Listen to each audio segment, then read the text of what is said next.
এই দেশে আইন চলবে কোরআনের মতবাদে ইনশাআল্লাহ। ভুল যদি হয় এর সমাধান করতে হবে সম্মানজনক ভাবে। এই সমাধান এইভাবে নয় আমার পছন্দ হয়নি, আল্লাহর দেওয়া আইনের এবং বিধানের ভিত্তিতে আমাদের প্রিয় দেশেও যদি সেই সমাজ ব্যবস্থা কায়েম হয় ইনশাআল্লাহ তাআলা লাজিম সেই অধিকার প্রতিষ্ঠিত হবে। আজ যেমন আপনাদের অনুসরণ করে আমরা গর্বিত, প্রীত, তৃপ্ত, সেই দিনও আপনাদের অনুসরণ করে আমরা গর্বিত, প্রীত এবং তৃপ্ত হব ইনশাআল্লাহ। রাসূল করিম সাল্লাল্লাহু আলাইহি ওয়াসাল্লাম মহান রব্বুল আলামিনের পক্ষ থেকে দায়িত্ব পেয়ে মসজিদ গড়েছিলেন এবং মসজিদকে আল্লাহ তাআলার পছন্দ অনুযায়ী মর্যাদায় প্রতিষ্ঠিত করেছিলেন। রাসূল পাক সাল্লাল্লাহু আলাইহি সাল্লামের আলাদা কোনো পার্লামেন্ট ছিল না, আলাদা কোনো ক্যাবিনেট হাউস ছিল না এবং আলাদা কোনো রাষ্ট্রপতির অথবা প্রধানমন্ত্রীর কোনো কার্যালয় ছিল না। সমস্ত দায়িত্ব আঞ্জাম দেওয়া হতো মসজিদে নববী থেকে। বিভিন্ন ধর্মের মতের মানুষ সারা বিশ্ব থেকে প্রতিনিধি নিয়ে তার কাছে এসেছেন। তিনি তাদের সকলের সাথে মিলিত হয়েছেন মসজিদে নববীতে। রাষ্ট্রের সকল কর্মকাণ্ডের পরামর্শ আহলে রায়দের সাথে করেছেন মসজিদে নববীতে। যুগের যতটুকু সময় মসজিদে নববী এবং মসজিদগুলোকে মর্যাদা দিয়ে চলেছে, আর এই মসজিদ কেন্দ্রিক যে সমাজটা দুনিয়ার যে অঞ্চলে ছিল সেই সমাজই ছিল বিশ্বের ভালো সমাজ। আর রাসূল করিম সাল্লাল্লাহু আলাইহি সাল্লাম যে সমাজ মসজিদে নববীকে কেন্দ্র করে গড়ে তুলেছিলেন সেই সমাজ সম্পর্কে আল্লাহ তাআলার পক্ষ থেকে তিনি সার্টিফাই করে গিয়েছেন, খায়রুল কুরুনি কারনি সুম্মাল্লাযীনা ইয়ালুনাহুম সুম্মাল্লাযীনা ইয়ালুনাহুম। হে বিশ্ববাসী, তোমরা জেনে রাখো আজ আমি যে সমাজ ব্যবস্থা গড়ে তুলেছি আল্লাহর কিতাব এর ভিত্তিতে এই সমাজটাই হচ্ছে বিশ্বের সর্বশ্রেষ্ঠ সমাজ। এর আগেও এই ধরনের কোনো সমাজ জন্ম নেয়নি, এর পরেও এই ধরনের কোনো সমাজ জন্ম নেবে না। সুতরাং ওই সমাজকে অনুসরণ করে যেই সমাজ ব্যবস্থা গড়ে উঠবে সেই সমাজ ব্যবস্থায় দুনিয়ায় শ্রেষ্ঠত্বের আসনে বসবে। নবীজির এই সমাজকে বাদ দিয়ে মন গড়া কোনো মতবাদ তন্ত্র মন্ত্র দিয়ে যে সমাজ গড়া হবে সেই সমাজ আল্লাহর কসম দুনিয়াকে শান্তি এবং সম্মান দুটার কোনোটাই দিতে পারবে না। এটি প্রমাণিত সত্য। দুনিয়ার যে কোনো মহাদেশে হোক, দেশে হোক, অঞ্চলে হোক, এটি প্রমাণিত সত্য। বাংলাদেশ 90% মুসলমানের দেশ। এদেশের 90% মুসলমান আল্লাহর উপর ঈমান রাখে, আল্লাহর কোরআনকে মানে, নবী করিম সাল্লাল্লাহু আলাইহি সাল্লামকে শেষ পয়গম্বর স্বীকার করে। এই দেশে আইন চলবে কোরআনের মতবাদে ইনশাআল্লাহ। এই জায়গায় যতদিন পর্যন্ত আমাদের দেশ না আসবে এদেশে আমরা কোনো সত্যিকারের মানবিক সমাজ কায়েম করতে পারবো না। বলবেন তাহলে এই দেশে অন্য ধর্মের মানুষ যারা আছে তাদের কি হবে? কোরআন শুধু মানুষের সম্মানের গ্যারান্টি দেয় নাই, অধিকারের ওয়ারেন্টি দেয় নাই, কোরআন সমস্ত মখলুকাতের অধিকারের ওয়ারেন্টি দিয়েছে। মানুষ তো অবশ্যই, মদিনায় যেমন সকল ধর্মের মানুষ পূর্ণ ধর্মীয় স্বাধীনতা, নাগরিক নিরাপত্তা এবং অধিকার ভোগ করেছেন, আল্লাহর দেওয়া আইনের এবং বিধানের ভিত্তিতে আমাদের প্রিয় দেশেও যদি সেই সমাজ ব্যবস্থা কায়েম হয় ইনশাআল্লাহ তাআলা লাজিম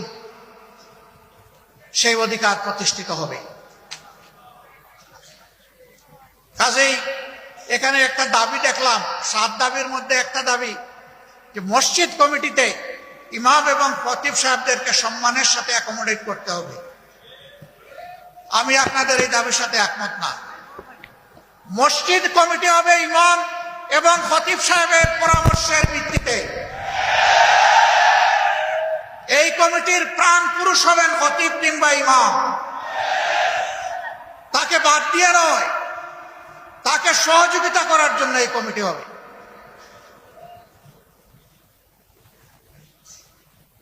আপনাদের মর্যাদা কি ভাই? আমরা যখন জীবিত আপনারা ইমামতি করেন, আমরা পিছনে দাঁড়িয়ে যাই, আপনারা আমাদের ইমাম। আমরা যখন দুনিয়া থেকে বিদায় নেই তখনও আপনারা আমাদের ইমাম। শুধু ব্যতিক্রম এতটুকু, জীবিত অবস্থায় আপনাদের পিছনে দাঁড়াই, আর দুনিয়া থেকে চলে গেলে আমাদের লাশটা সামনে রেখে আপনারা দাঁড়ান। আপনারা হচ্ছেন ইমামুল হাইয়া ওয়াল মাইয়া, হায়াতেও ইমাম, মৌতেও ইমাম। আমরা এই দিক থেকে কলিজার ভিতর থেকে আপনাদের প্রতি আজীবন সম্মান দেখাতে চাই। আমাদের ইমাম এবং খতিব সাহেবরা কারো করুণার পাত্র হবেন, এটা আমরা দেখতে চাই। সমাজের ফয়সালা মিম্বর থেকে আসবে ইনশাআল্লাহ। সেই ফয়সালাই মিম্বর মেনে নিবে। হ্যাঁ, খতিব এবং ইমাম সাহেবরাও মানুষ, তারাও ভুলের ঊর্ধ্বে নন, ভুল তো হতেই পারে। ভুল যদি হয় এর সমাধান করতে হবে সম্মানজনক ভাবে। এই সমাধান এইভাবে নয়, আমার পছন্দ হয়নি, আমি দুপুরবেলা জোয়ারের নামাজের সময় বলে দিলাম যে উনি কিভাবে ইমাম থাকেন আমি দেখে নিব। আসরের নামাজের সময় দেখা গেল উনি আর মেহরাবে নাই। আমাদের ইমাম এবং খতিব সাহেবদের জন্য আমরা এমন ফয়সালা চাই না, এমন ফয়সালা বরদাস্ত করব না।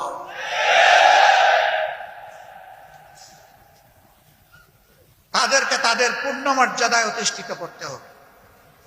আপনাদের দাবিগুলা খুব ছোট, কিন্তু এত ছোট জায়গায় পড়ে থাকলে হবে না। আপনাদেরকে এই সমাজের দায়িত্ব নিতে হবে। নামাজের ইমাম যেদিন সমাজের ইমাম হবেন, সেই দিন ইনশাআল্লাহ আমরা সত্যিকারের মুক্তি পাবো ইনশাআল্লাহ। আজ যেমন আপনাদের অনুসরণ করে আমরা গর্বিত, প্রীত, তৃপ্ত, সেই দিনও আপনাদের অনুসরণ করে আমরা গর্বিত, প্রীত এবং তৃপ্ত হব ইনশাআল্লাহ। এগিয়ে আসুন, জোর কদমে এগিয়ে আসুন। আমরা আজকেও আপনাদের পিছনে, কালকেও আপনাদের পিছনে থাকবো ইনশাআল্লাহ। এবং আল্লাহ তাআলার কাছে দোয়া করি আমাদের হাসরও যেন আপনাদের সাথেই হয়, পিছনেও। নামাজকে আল্লাহ কবুল করে সমাজেও আমরা নামাজের আদলে, আল্লাহর আইনের আলোকে যাতে চলতে পারি, আল্লাহ আমাদেরকে এই তৌফিক দান করুন। আমার এই বক্তব্য কারো বিরুদ্ধে নয়, এ বক্তব্য আমার ইমানের পক্ষে। সুতরাং বক্তব্যের বিষয়বস্তু একেবারেই স্পষ্ট। আল্লাহ তাআলা আমাকে এই বক্তব্যের বিষয়বস্তুর উপর প্রথমে আমল করার তৌফিক দান, আমাদের সবাইকে আমল করার তৌফিক দান করুন। বাংলাদেশের সমস্ত মানুষকে আল্লাহ তাআলা আমল করার তৌফিক দান। আজকের এই আয়োজনে 7 দফা দাবি আপনারা সামনে নিয়ে এসেছেন। এই দাবিগুলা নিতান্তই সঙ্গত এবং একেবারেই অল্প। আমি ব্যক্তিগতভাবে আপনাদের এই দাবিতে থেমে যাওয়ার মানুষ নই। আমি মনে করি এই দাবি তো বাস্তবায়ন হতেই হবে।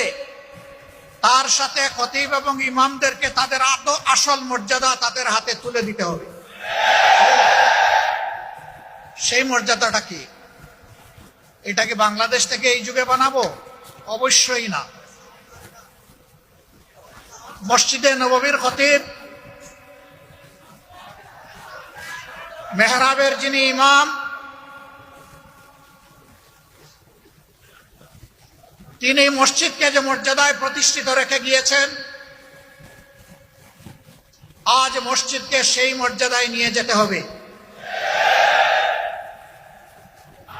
আপনাদের নেতৃত্বে একটি সোনালী সমাজ আগামীতে তৈরি হবে, সেই প্রত্যাশা ব্যক্ত করে আমার কথা এখানেই শেষ করছি। তার আগে আমাকে এখানে দাওয়াত করে সুযোগ দেওয়ার জন্য মহান রবের প্রতি গভীর কৃতজ্ঞতা আদায় করছি, আপনাদেরও শুকরিয়া আদায় করছি। আসসালামু আলাইকুম। ওয়া রাহমাতুল্লাহি ওয়া বারাকাতুহু।